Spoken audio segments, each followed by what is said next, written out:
1999 کے گریڈی کول block allotment case میں سابق مرکزی وزیر دلیپ رے کو ضمانت مل گئی ہے۔ دہلی کی راؤز ایونیو کورٹ نے 1 لاکھ روپے کے ذاتی مچلکے پر انہیں ضمانت دے دی ہے۔ اس سے قبل اس کیس میں خصوصی عدالت نے دلیپ رے کو 3 سال کی سزا سنائی تھی۔ سابق مرکزی وزیر دلیپ رے کے ساتھ ساتھ دیگر 2 افراد کو بھی خصوصی عدالت نے 2 برس کی سزا سنائی تھی۔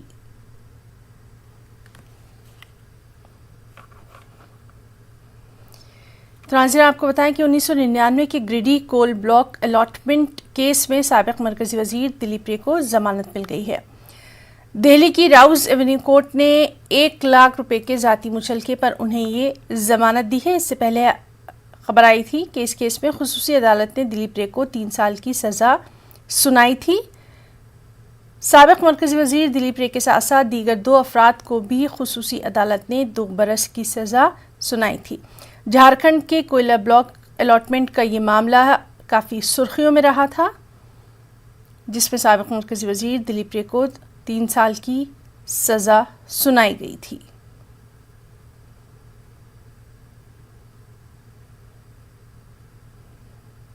انیس سو 99 کے گریڈی کول بلاک الاٹمنٹ کیس معاملے سے جڑی یہ اہم خبر ہے، جس میں سابق مرکزی وزیر دلیپ رے کو ضمانت ملی۔